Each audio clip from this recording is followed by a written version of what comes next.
Hello friends, അപ്പോൾ ഇന്ന് ഞാൻ ജേഴ്സി സിറ്റിയിൽ നിന്ന് ന്യൂയോർക്കിൻ്റെയും ജേഴ്സി സിറ്റീൻ്റെയും ഇടയ്ക്കുള്ള ഒരു ടൂറിസ്റ്റ് സ്പോട്ടിലേക്കാണ് പോകുന്നത്. അതായത് സ്റ്റാച്യു ഓഫ് ലിബർട്ടി കാണാനാണ് ട്രെയിനിൽ പോയിക്കൊണ്ടിരിക്കുകയാണ്. എന്നിട്ട് ഇവിടെ ലിബർട്ടി സ്റ്റേറ്റ് പാർക്ക് എന്ന് പറഞ്ഞ ഈ ഒരു സ്റ്റേഷനിലാണ് ഞാൻ വന്ന് ഇറങ്ങിയത്. സ്റ്റാച്യു ഓഫ് ലിബർട്ടി കാണാൻ വേണ്ടി നമുക്ക് ഒന്നിൽ കൂടുതൽ വഴിയുണ്ട്. ന്യൂയോർക്കിൽ നിന്നായാലും വരാം, അതല്ല ജേഴ്സി സിറ്റിയിൽ നിന്നായാലും വരാം. ഇത് രണ്ടിൻ്റെ ഇടയ്ക്കുള്ളതുകൊണ്ട് നമുക്ക് രണ്ട് സിറ്റീസിൽ നിന്നും സ്റ്റാച്യു ഓഫ് ലിബർട്ടി കാണാൻ പോവാം. ഞാൻ ട്രെയിനിൽ നിന്ന് ഇറങ്ങിയിട്ടിപ്പോൾ ഒരു 30 മിനിറ്റത്തോളം നടന്നു ഇവിടെ വരെ എത്താൻ വേണ്ടി. ലിബർട്ടി സ്റ്റേറ്റ് പാർക്ക് എന്ന് പറയുന്ന ഒരുപാട് വലിയ പാർക്കാണ്. ഇവിടുന്ന് ഇനിയിപ്പോൾ സ്റ്റാച്യു ഓഫ് ലിബർട്ടി കാണണമെങ്കിൽ ഫെറി എടുത്ത് പോകേണ്ടി വരും. കാരണം എങ്ങാണ്ട് കാണുന്നുണ്ടായിരുന്നു ആ സ്റ്റാച്യു, ഇപ്പോൾ കാണുന്നില്ല. എവിടെ പോയാൽ ഇനി കുറച്ചുകൂടി അടുത്ത് പോയി നോക്കാം. മേ ബി ഞാൻ വ്ളോഗ് ഉണ്ടാക്കി വേറെ വഴിയിലെങ്ങാണ്ട് പോയെന്നാണ് എനിക്ക് തോന്നുന്നത്. അവിടെ പോയി നോക്കണം. എനിക്ക് ഒരു ഐലൻഡ് പോലൊക്കെ കാണുന്നുണ്ട്. നമുക്ക് നോക്കാം അത് തന്നെയാണോ എന്നിട്ട്. എല്ലാവരും പോകുന്ന വഴിക്ക് ഞാനങ്ങ് പോയി. അപ്പോൾ അങ്ങനെ ഇപ്പോൾ നോക്കാം എവിടെയാണെന്നുള്ളത്. അപ്പോൾ ഫെറി എടുത്ത് സ്റ്റാച്യു ഓഫ് ലിബർട്ടിയുടെ അടുത്തേക്ക് പോകാൻ വേണ്ടി നമുക്ക് ഫെറി എടുത്ത് പോകാൻ പറ്റും അവിടേക്ക്. അപ്പോൾ അതിന് ടിക്കറ്റ് ആവശ്യമാണ്. അപ്പം ടിക്കറ്റ് ഇതേപോലെ ഒരു ടിക്കറ്റ് കൗണ്ടറുണ്ട്, അവിടെ വന്ന് ടിക്കറ്റ് നമുക്ക് എടുക്കാവുന്നതാണ്. അതേപോലെ തന്നെ ഇവിടെ നമ്മൾ ഫെറിയിൽ കയറുന്ന മുന്നേ ആയിട്ട് ഒരു സെക്യൂരിറ്റി ചെക്ക് ഉണ്ട്. അപ്പം അതൊരു ഇമിഗ്രേഷൻ ലെവലിലൊക്കെ വരുന്ന ഒരു സെക്യൂരിറ്റി ചെക്ക് പോലെ ആയിട്ട് വരും. നമ്മുടെ ഫോണും നമ്മുടെ ബാഗ്സും ഇതൊക്കെ സ്കാൻ ചെയ്തിട്ടാണ് ഉള്ള ചെക്കാണ് ഈ വൈറ്റ് കളർ കാണുന്ന ബിൽഡിങ്ങിൽ. അങ്ങനെ നമ്മൾ നടന്ന് ഫെറിയിലേക്ക് പോവാണ് ഗൈസ്.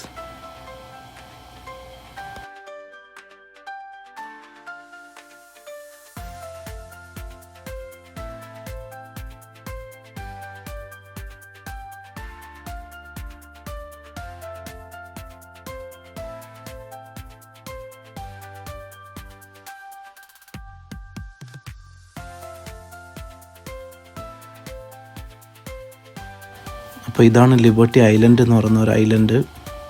ഇവിടെയാണ് സ്റ്റാച്യു ഓഫ് ലിബർട്ടി ഉള്ളത്. ഇവിടെ ഈ കാണുന്ന മ്യൂസിയം ഉണ്ട്. അവിടെ സ്റ്റാച്യു ഓഫ് ലിബർട്ടിനെ കുറിച്ചുള്ള ഹിസ്റ്റോറിക്കൽ ഡീറ്റെയിൽസൊക്കെ ആയിട്ട് ഇൻഫർമേഷനൊക്കെ ഉള്ളൊരു മ്യൂസിയമാണ് ഇവിടെ.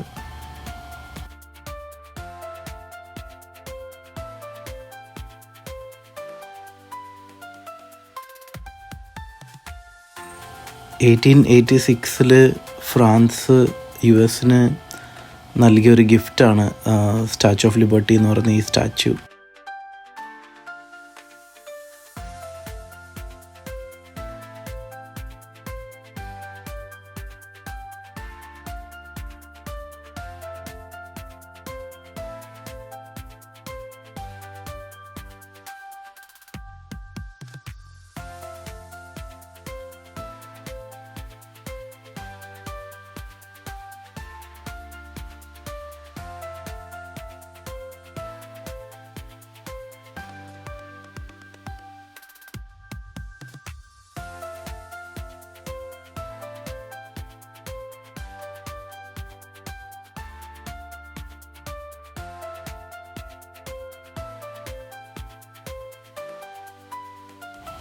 അങ്ങനെ സ്റ്റാച്യു ഓഫ് ലിബർട്ടി ആദ്യമായിട്ട് ഞാൻ നേരിട്ട് അടുത്ത് വെച്ച് കണ്ടു ഗൈസ്.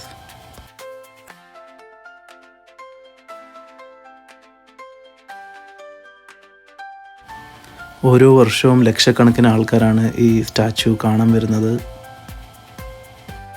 ഈ ഒരു സ്റ്റാച്യു പല പേരിലും അറിയപ്പെടുന്നുണ്ട്. അതായത് lady liberty, liberty enlightening the world, The Lady of Liberty, Beacon of Freedom, America's Symbol of Freedom, Mother of Exiles, The Goddess of Liberty, Torchbearer of Freedom, Guardian of New York Harbor, Lady with the Torch, The Queen of the Harbor, The Icon of Freedom.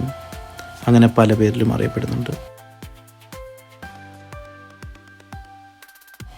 ഇപ്പം ഞാൻ തിരിച്ചു പോകുന്ന നേരത്ത് jersey സിറ്റിക്കുള്ള ഒരു ferry ഉണ്ടായിരുന്നു, ന്യൂയോർക്കിലേക്കുള്ള ferry ഉണ്ടായിരുന്നു. ഇപ്പോൾ jersey സിറ്റിയിൽ പോയി കഴിഞ്ഞാൽ ഞാൻ എൻ്റെ റൂമിലേക്ക് തിരിച്ച് ചെല്ലും. അപ്പം ഞാൻ ഓർത്തു എന്നാൽ പിന്നെ ന്യൂയോർക്കിൽ പോവാം, അവിടെയുള്ള ബാക്കി സൈറ്റ് സീയിങ് ഒക്കെ ചെയ്ത് കഴിഞ്ഞിട്ട് പിന്നെ നൈറ്റ് ആകുമ്പോഴത്തേനും വീട്ടിൽ പോയാൽ മതി എന്നുള്ള രീതിയിൽ ഞാൻ ന്യൂയോർക്കിലേക്കുള്ള ഫെറി എടുത്തു.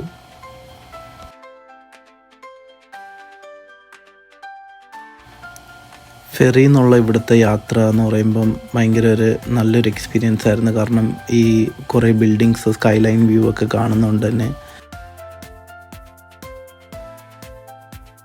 ഇവിടെ കാണുന്നതാണ് ഗൈസ് വേൾഡ് ട്രേഡ് സെൻറ്റർ എന്ന് പറയുന്നത്.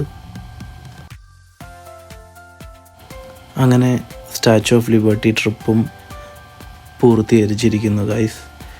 അപ്പം മറ്റൊരു വീഡിയോയിൽ കാണുന്നവരെ is me signing off. Take care. By.